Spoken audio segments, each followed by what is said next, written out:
Bueno, vamos a intentar realizar el video tutorial de cómo realizar la segunda fase del proyecto. Chicos, en la lección anterior hicimos el tutorial para hacer la primera fase. En la primera fase quedábamos precisamente en lo que era la ejecución del cronograma. El marco teórico no se debe de hacer, ese no lo omitimos por lo menos en este primer año. No lo vamos a realizar para efectos de evitarles una mayor dificultad a la hora de hacer el proyecto. La segunda fase consiste en la elaboración del marco metodológico y la descripción de los recursos. En este se establece, el tipo de trabajo que se va a hacer, los instrumentos que se van a emplear, a quienes están dirigidos, a personas de cierta edad o sexo, la ubicación, por ejemplo, entre otras cosas, ¿verdad? Es una descripción detallada de cómo y a quienes le va a realizar la serie de preguntas.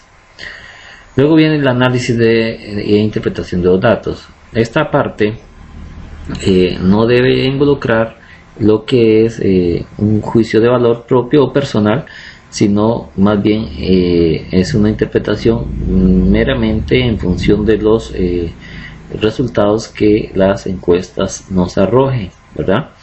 También tenemos lo que son las conclusiones y recomendaciones.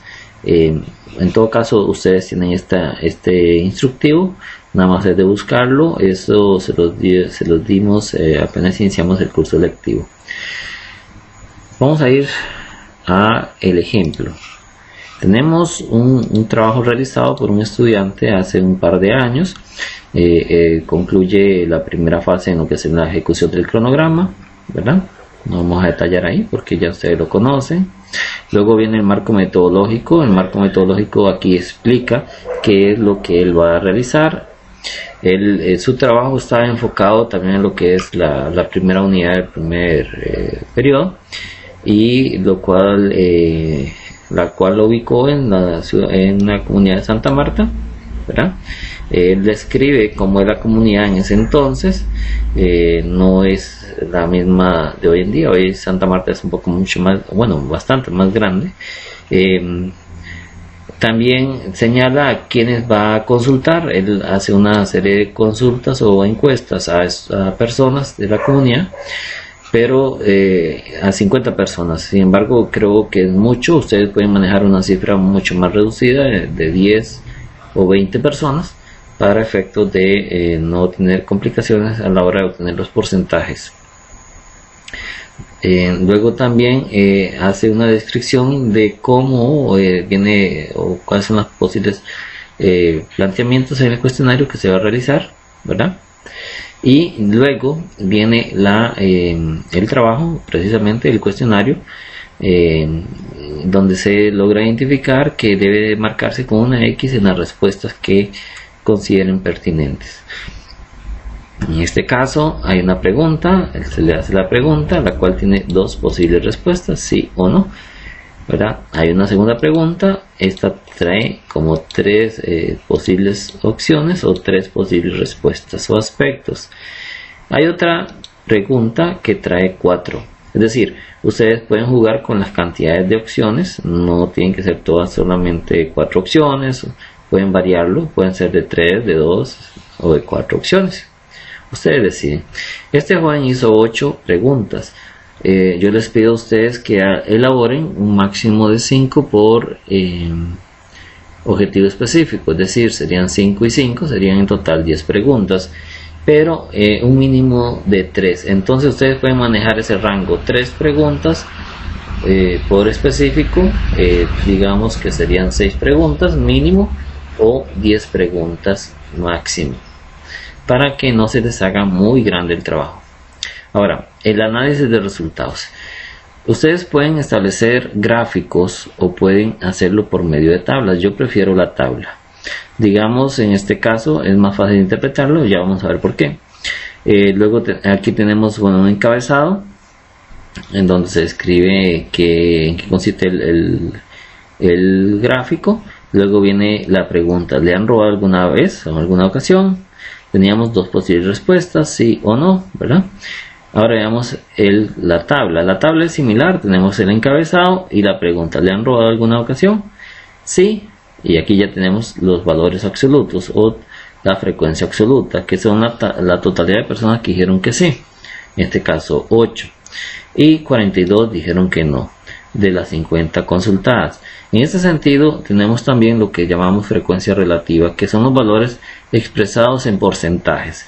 Tomamos este valor y lo convertimos a porcentajes según la totalidad, en este caso 50 personas, y nos da como resultado 16%. Igual hacemos con las 42 personas que dijeron que no y nos da un resultado de 84%. Estos valores absolutos nos llevan porcentaje y la frecuencia relativa está expresada en porcentajes. Ahora, ¿en qué consiste el análisis propiamente? Es trasladar estos valores numéricos y valores relativos, la frecuencia absoluta y la frecuencia relativa, y transcribirlo en letras. Veamos el ejemplo. Dice el joven: de acuerdo con los resultados obtenidos en la pregunta número 1, el 16% de la urbanización Santa Marta ha sufrido un asalto y el 84% que no ha sufrido un asalto. ¿Verdad? Es una descripción de las cifras, de los valores. Puede ser de la parte de la frecuencia relativa principalmente, o ambas, ¿verdad? En este caso veamos el ejemplo número 2. En el gráfico vienen los valores de la tabla. En este caso solamente contempla la pregunta, prácticamente se ve delimitada a la cantidad de personas que contestaron en la anterior pregunta.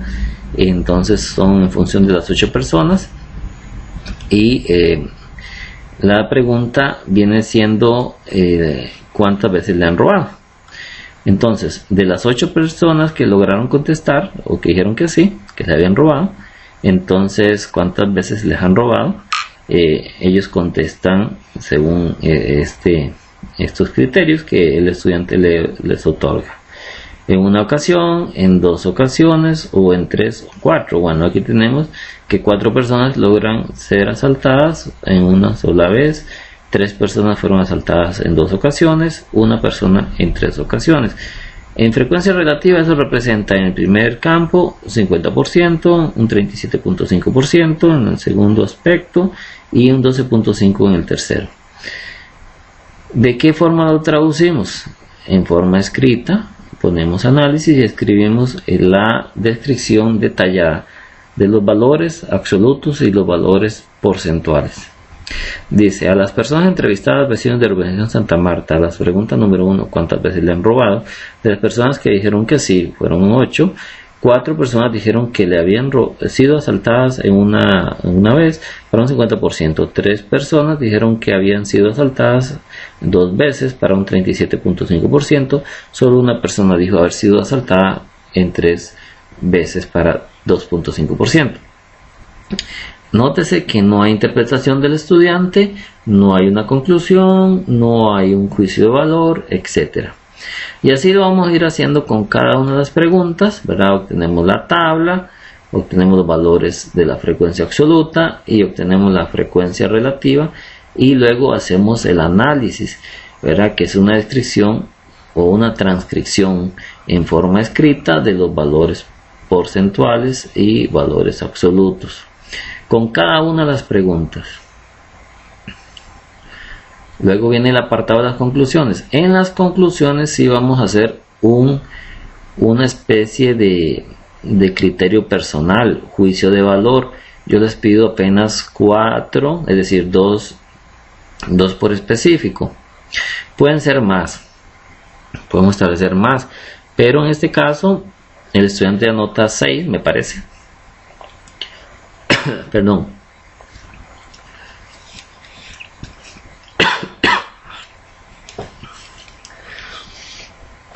Seis conclusiones. Ustedes pueden poner 4. Aquí sí lleva criterio personal, un juicio de valor propio, y las recomendaciones vienen siendo lo que ustedes consideran es necesario para que la situación no se dé más. Soluciones, diríamos, que podríamos plantear a la situación dada, a los asaltos, por ejemplo, o bien situaciones que podríamos recomendar precisamente para mejorar mi propio trabajo, porque no necesariamente, es decir, durante el ejercicio de mi desarrollo del proyecto, puedo darme por enterado de que hay limitaciones muy fuertes en tiempo, en comprensión y otras cosas que precisamente podemos contemplarlas como recomendaciones. Bueno, eso sería prácticamente todo lo que ustedes deben de contemplar. Aquí también se consideran dos recomendaciones por específico, si es necesario, es decir, 4 recomendaciones en total, pueden ser más también, ¿verdad? Para señalar lo que son las recomendaciones. Bueno, chicos, eso sería todo. Espero les sirva este video y que les sirva bastante. Ok.